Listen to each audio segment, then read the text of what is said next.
Oi, você já me conhece há algum tempo e sabe como eu sou curioso. Quando eu começo a me interessar por um assunto, não penso em outra coisa. Não, agora estou assim com a termodinâmica, que é um assunto fascinante. Lembra da teleaula passada, quando você estudou sobre os gases? Pois é, bem no final eu fiquei encucado com uma pergunta. Será que um gás realiza trabalho? Bem, o que você acha? De qualquer forma, esse vai ser o tema da nossa teleaula de hoje. Na teleaula de hoje, você vai aprender sobre energia interna, calor, trabalho e sua relação com a primeira lei da termodinâmica. Vai saber o que é entropia e a sua relação com a segunda lei de termodinâmica e a relação direta entre a primeira e a segunda lei. Justo hoje. Tanta coisa pra fazer. Ô, chefia, tudo bom? Vai arrumar um pneuzinho aí pra gente? Ah, vocês estão com azar, viu? Por quê? A bomba do meu compressor aí tá quebrada. Eu podia até consertar o pneu, mas não ia ter como encher. Não, pelo amor de Deus, quebra esse galho pra gente. A gente precisa andar com o carro o dia inteiro, cara. Rapaz, a gente tem que trabalhar. Dá essa força pra gente aí, rapaz. Tem jeito, não? Eu tenho uma bomba manual, só que aí vai demorar muito Não tem mais. A gente ajuda. Não ajuda? Oh! Vem que ajuda a bombar. Vamos, ó. gente, vamos. Então vamos. Vamos, gente, ó.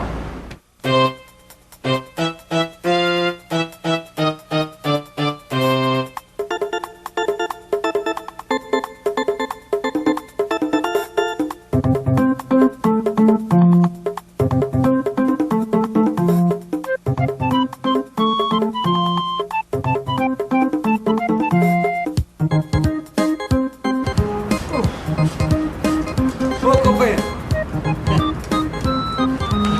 Pode deixar. Agora é minha vez. Ô, louco! Essa bomba tá quente, rapaz. Parece que colocaram no fogo.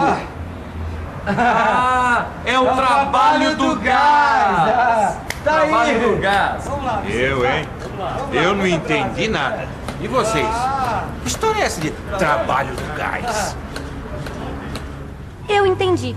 Afinal, nós já estudamos que o aumento da temperatura de um gás está associado ao aumento da velocidade média de suas moléculas. Está certo, Rosinha, mas para a gente saber a energia total desse gás, é preciso pensar mais um pouco. Quer dizer, não basta a gente pensar apenas na energia cinética de translação das moléculas. A gente precisa considerar outras formas de energia que as moléculas possuem. Ué, mas outras formas de energia?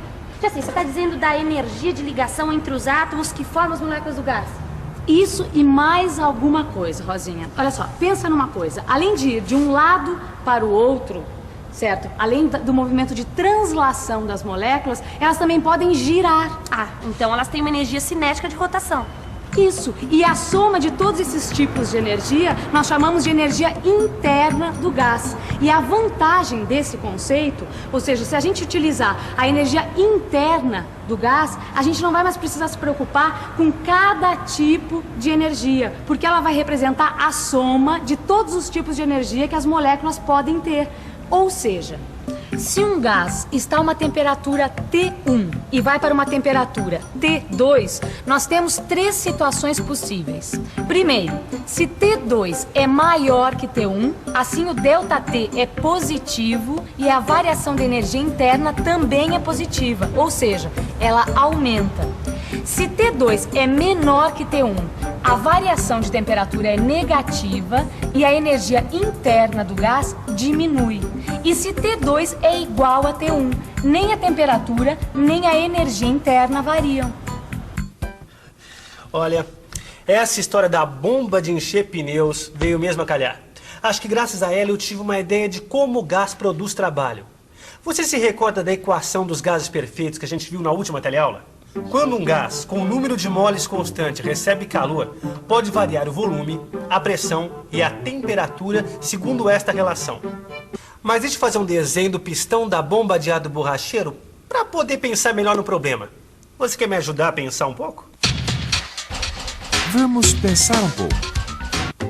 Vamos ver. Se o gás, quando recebe calor, expande, quer dizer que ele pode realizar trabalho. O gás recebe calor e esse calor é transmitido às suas moléculas, aumentando as suas velocidades.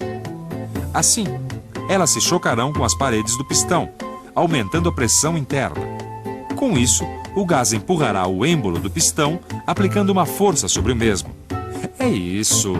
Então o gás é capaz de realizar trabalho. Ah, é claro! Se a gente está cedendo calor para o gás, a energia interna desse gás está aumentando. E também vai aumentar o quê? A temperatura, a pressão e o volume desse gás. Não é isso? É, rapaz, olha, e o trabalho a ser realizado pode ser de levantar um objeto, como, por exemplo, um pistão, uma pedra, ou mesmo uma válvula de segurança de uma panela de pressão. Ah, mas espera um pouco, Na verdade, o que está acontecendo aqui com a bomba é exatamente o contrário. Exatamente o contrário. Não, peraí, Vicente, aí explica melhor isso aí, explica. Pensa uma coisa, olha. Nosso amigo aqui, ele está realizando um trabalho sobre o gás, está comprimindo o gás. Consequentemente, está aumentando a temperatura do gás, não é? Porque, ó, a bomba está quente. Esse é o ponto central do que nós chamamos de termodinâmica, ou o estudo de como os corpos trocam calor entre si. Sabe, Rosinha, vários cientistas no século passado fizeram a mesma pergunta. Qual é a equivalência entre calor e trabalho? Isso não tem a ver com a experiência daquele físico inglês? Como é mesmo o nome dele, Marcela? James Prescott Joule. Isso mesmo, Rosinha. Ele fez uma experiência que ficou muito famosa, que foi chamada de experiência de Joule. O que ele fez foi medir a energia necessária para aumentar de 1 grau a temperatura de 1 grama de água. Já sei. 4,18 joules. Exatamente. Seria interessante a gente ficar sabendo um pouco mais dessa experiência. Você não acha? Ele construiu um aparelho que funcionava como um tipo de liquidificador, com pás que agitavam a água. E com este aparelho, ele conseguiu medir o trabalho realizado pelas pás sobre a água. Aí ele relacionou o valor deste trabalho com o aumento da energia interna da água através da sua variação da temperatura, obtendo o valor que você acabou de dizer. E esta equivalência representa uma forma de conservação de energia.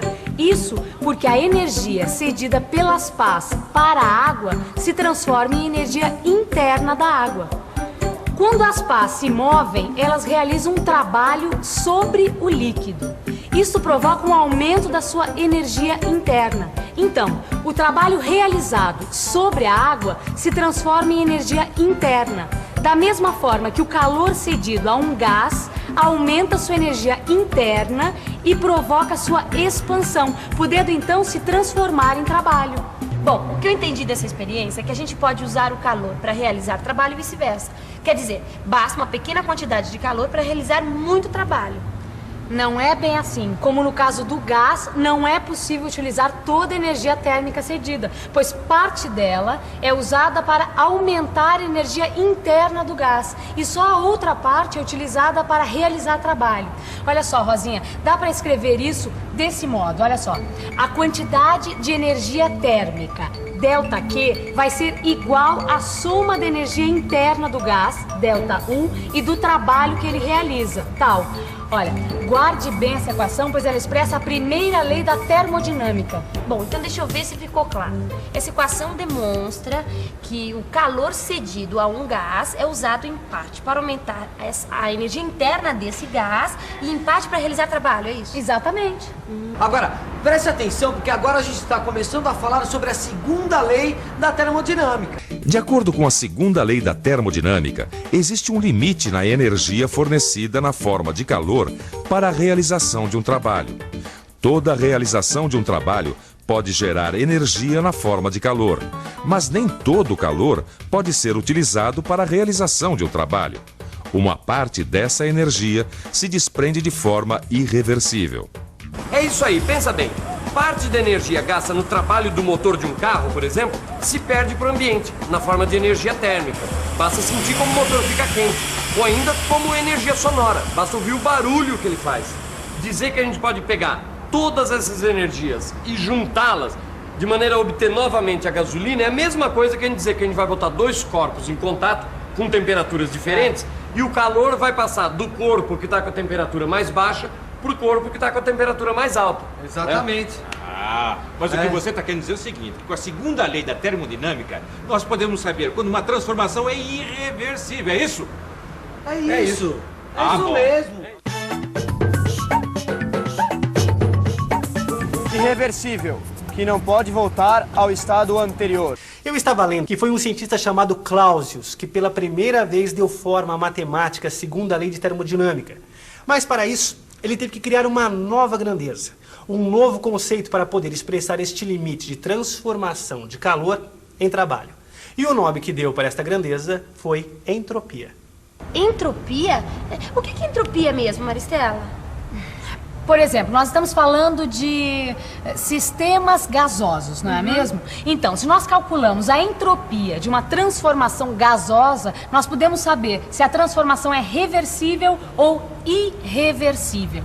A variação da entropia, ela pode ser expressa matematicamente desse modo.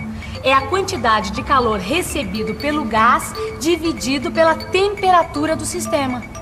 Mas eu não entendi direito como é que a gente fica sabendo se a transformação do gás é reversível ou não. Bom, vamos ver um exemplo. Ah, já sei, assim, ó. Eu vou pegar essa seringa, certo? Essa seringa está sem agulha, certo? Então, a primeira coisa que eu vou fazer, eu vou tapar esse pequeno orifício aqui, tá? O orifício menor. Aí eu vou pressionar, mas de forma muito leve, o êmbolo. Pode ver que o gás sofreu uma pequena compressão. Mas se eu soltar o êmbolo, ó, ele vai voltar às condições iniciais, ou seja, às condições de temperatura, volume e pressão.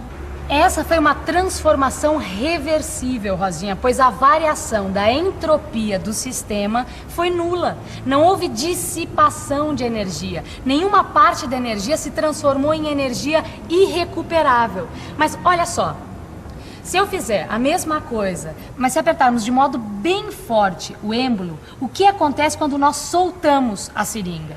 O gás não deve voltar às mesmas condições iniciais. E isso por quê? Bom, deixa eu ver. Eu tapo, aperto. Bom, o que eu senti quando eu aperto fortemente o êmbolo é que o gás fica muito comprimido e aquece. Isso significa que a sua temperatura aumentou. E como a seringa não é um isolante térmico, tá? Parte desse calor se perde na atmosfera, conduzido pelas paredes da seringa. É isso mesmo, por isso quando nós soltamos a seringa, parte da energia do sistema se perdeu de forma irrecuperável. O gás não volta mais às condições iniciais. É uma perda irreversível. Ou, em outros termos, nós podemos dizer que a entropia do sistema aumentou. Agora você já sabe o que é uma transformação irreversível. Por isso a gente diz que águas passadas não movem moinho. Bom, mas a nossa teleaula não é assim. Se você perder alguma coisa, fique atento à nossa revisão. E atenção, se liga aí, que é a hora da revisão.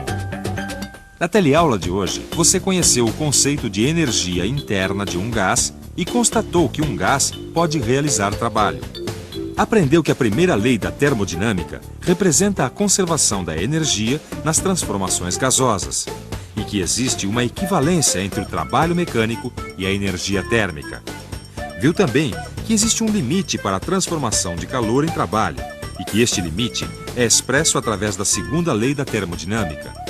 Finalmente aprendeu que a esta segunda lei está associado o conceito de entropia, que determina se uma transformação gasosa é reversível ou irreversível.